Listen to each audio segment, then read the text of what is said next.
Hello,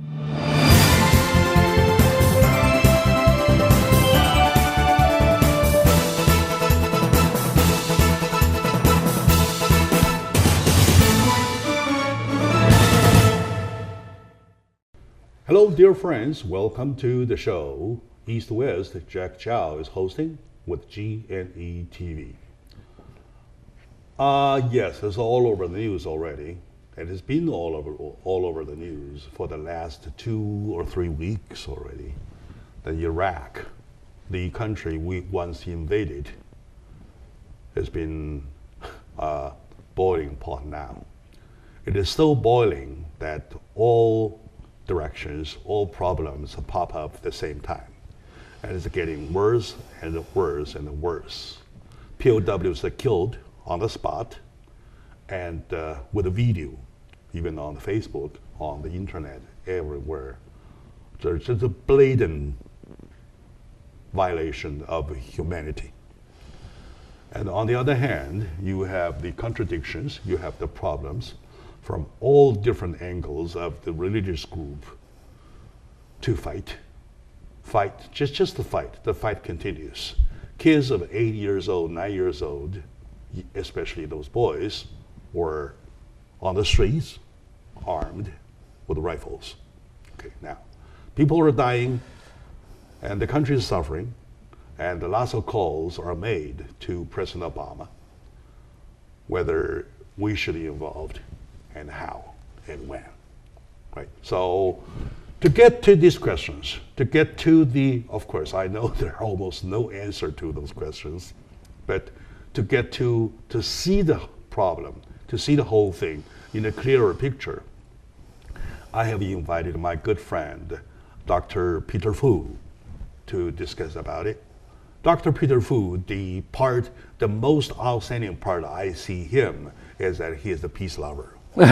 And he's a peacemaker too.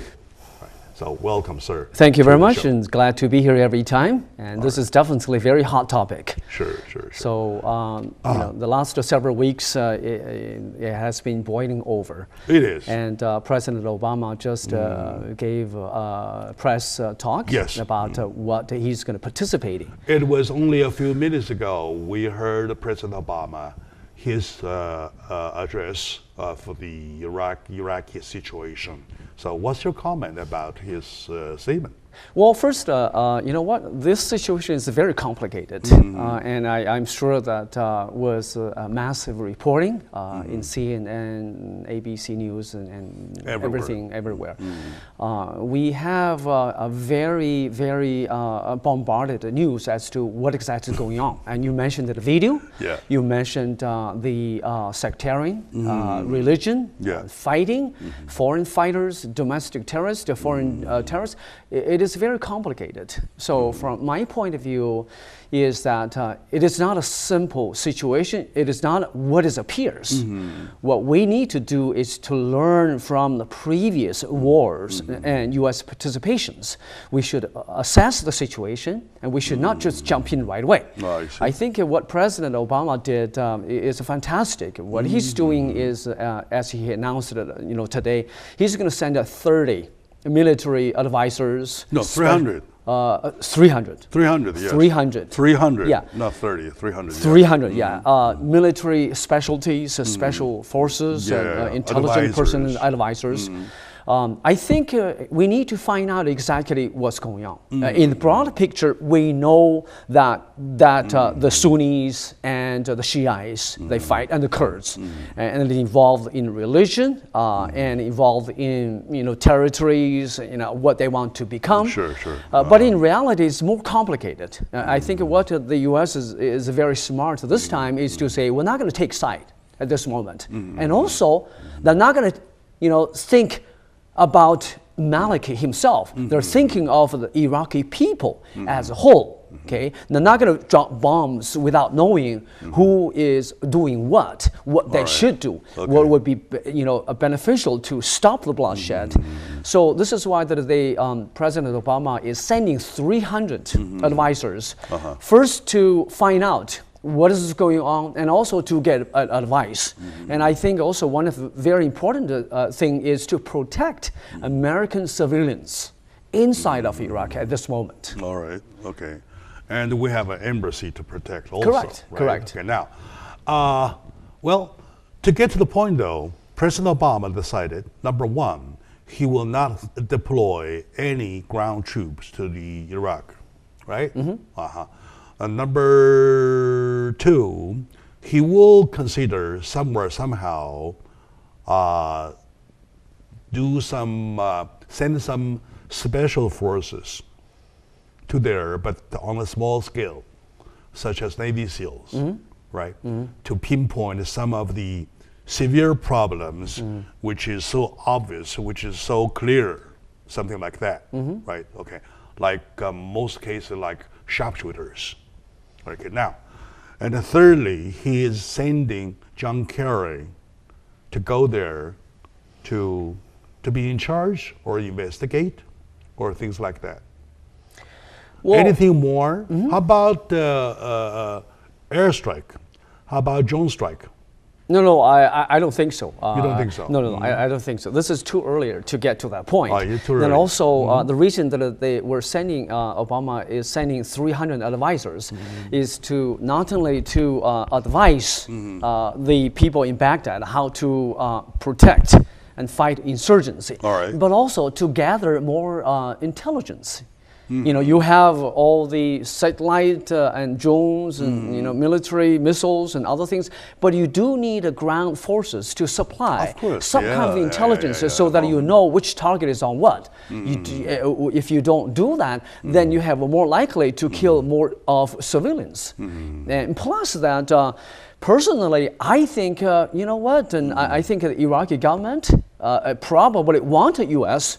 to be involved more. Oh yeah. You know what? It's not a good idea. And I personally think the ISIL also wants the U.S. to be involved because they will have more of a material for propaganda to say, you know what, we're not only fighting the Shiite totalitarian, we're also fighting the Americans. So this is why the Americans should learn the lesson, you know, of the previous wars. They have shed blood in Iraq war before, and more than 4,000 you know, soldiers, U.S. civilians have died in the war. They're not going to do that right away.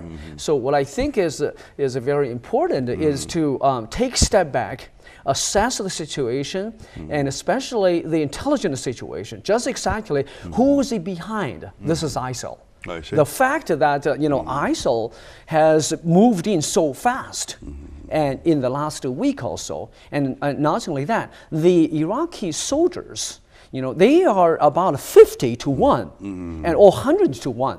The fact that they did not even put a fight. This is beyond comprehension. They just surrendered. So this is not something that the U.S. can come in, okay, we'll help you, tell us where to bomb, what to do, what to drop. No, it's not that easy. So this is why I think the U.S. should think, you know, as the administration is doing, is that first send the intelligence group and assess the situation, and then wait and see what is going on at the same time. Try to activate all diplomatic measures. We're going to talk about how they're doing that. How I think they can do more in the diplomatic way to solve the issue. All right, very good point, very good point.